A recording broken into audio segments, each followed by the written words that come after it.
Hi, I'm Liz with Liz Toth Properties, powered by EXP Realty. I'm a residential real estate agent in Raleigh, North Carolina. Today is my real estate market update as of the month of August. We're going to take a look at what's gone on locally as far as trends. We'll look at what's going on today, and we'll finish up with some information on foreclosures and home price appreciation. So I'm going to share my screen and we'll get right into it. I always love to start with a trend line, and I always love to look at the average sales price. Today, we're going to look at the entire triangle MLS, which is the orange line, Durham County, which is the purple line, and Wake County, which is the green line. Just for your information, Wake County and Durham County combined has just under 1.5 million people living in it. So that's the population of those two geographical areas combined. For the average sales price, this is a one-year snapshot. In our area, we really saw home prices peak around that June-July timeframe when rates started to go up, and you can see it's reflected here in this line. We started to see home prices go down. The great news is for our area, as of July 2023, if you look at this box over here, this compares us to July of 2022. You can see our home prices have rebounded and they've actually increased from where we were in July of 2022. Part of this is because of inventory, and we'll take a look at that next. This is our month supply for all three areas, MLS, Wake County, Durham County, and in all three areas, we have less than a 2-month supply of homes available for sale. Over here in this box, you can see how that compares to last year. So Wake County and Durham County have 12% less inventory or less month supply of inventory available for sale. The MLS is flat versus last year. So that's some of what is driving our home prices today. We have less inventory available for sale. We still have just demand despite the higher rates, and that's pushing or keeping our average sales price higher. Days on market is still low. If you are a buyer in this market today, you definitely have to have a sense of urgency. The average days on market in all three areas is right around 2 weeks. And I know I've mentioned this before, but we did really kind of hit a peak of around 1 month in all three areas in January. And since we've gotten into the year, we hit the spring market, we really saw those numbers decline. And so right now we're at about 2 weeks on the market. So if you are a buyer in the market, you do have to have a sense of urgency. If you find that home, don't wait because you could miss out on it. As far as what we've had available for sale, we see the same trend as we saw in the month supply of homes. I'm going to remove the MLS here. So we're only going to look at Wake County and Durham County. When we look at the number of homes available for sale in Wake County and Durham County, over 30% less homes available for sale than last year. So that, really puts in perspective, less homes available for sale. We still have demand. That's keeping pressure on prices. New listings available for sale. We see the exact same trend. Both areas are off over 30%. So that's what's gone on historically and how we compare specifically to last year, which really was our peak as far as home prices, the average sales price in our area. What's going on today in the real estate market?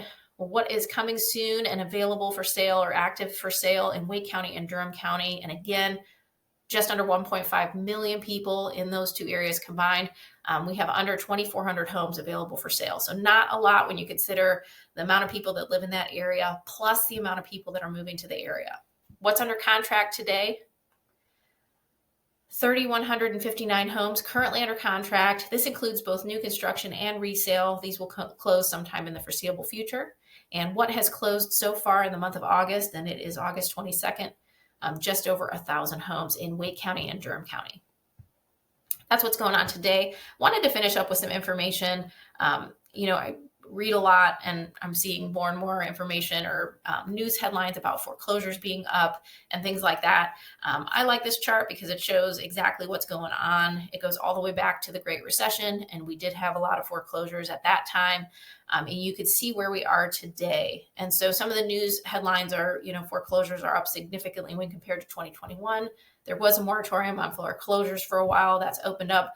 So of course, you're going to see an increase in foreclosures since 2021, but we are still at historically low levels. What's happened with mortgage delinquencies?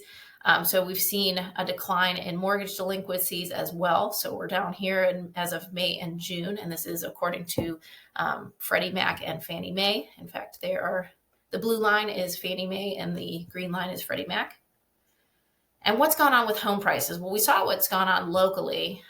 It's important to know what's going on nationally, but real estate truly is local. So if you have questions on the local market or your neighborhood or anything like that, don't hesitate to reach out.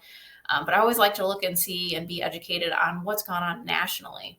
And I thought this was super interesting. This is home price appreciation over 48 years. This is looking at 1973 to 2021, and it's the average on a monthly basis. And so you can see home price appreciation has increased. It increases on average every single month over the course of the year. And it's normal to see more appreciation during this time period because, this is really the spring market. So, April, May is really when we, March, April, May in this area is when we really get busy and things heat up. It's the spring market. Buyers start looking in the spring. More sellers put their homes on the market in the spring, really trying to maximize their return on investment. So it's normal to see this gradual incline, and then it's normal to see us decline as we go into the end of the year and you get into the holiday season and things like that, where less people want to put their homes on the market, so there is less available for sale. So this is home price appreciation, and it's the 48-year average on a monthly basis. And then I thought it's interesting to compare to what happened in 2022. Well, as we saw locally, around June, July is when our home prices really peaked. So you can see what happened. This is the orange bars are 2022. And so for the first half of the year, we saw phenomenal appreciation in home prices. And you can see how that compared to the 48-year average, which is the gray bar. When interest rates started increasing, June, July, we really started to see things soften, and we saw less buyers in the market. Some buyers were being taken out of the market because of the higher rates. So we saw a market correction, and you can see what happened in the second half of the year. So July, August, September, October, home prices, we saw home price depreciation, and you can see how that compared to the 48-year average, again, which is the gray bar. Where are we at today? Well, as we've gotten into 2023, you can see that depreciation or that decline continued into January. But since then, we've seen it increase. So we've turned the corner really. We're through the worst of the home price declines because February, March, April, May started looking more normal and started coming into line with, the gray bar is the 48-year average. So that's really a deep dive into what's gone on with home prices. And, this is national data, and I know I shared local data. We've seen an increase in average sales price versus last year. A lot of that pressure on price is because of inventory. When we look on a national level, as far as inventory, I know we looked at locally, inventory is still historically low. So when we look at the same week, as of July 28th, so this data is a little bit older, but when we look at the same week in 2019, inventory is down 50%. When we look at the same week in 2022, down almost 9%. When we look week over week, it's up just a tad, but we're still well below where we historical levels or what's considered a normal balanced market. So hopefully this information is helpful for you. I know it was a lot. So if you need or if you have any questions or you're looking for local real estate information, maybe for your zip code or your neighborhood, or you're interested in learning what your home might list for or sell for in today's market, don't hesitate to reach out. If you want more information on the Raleigh, Durham area, feel free to check out my YouTube channel, Welcome to Raleigh.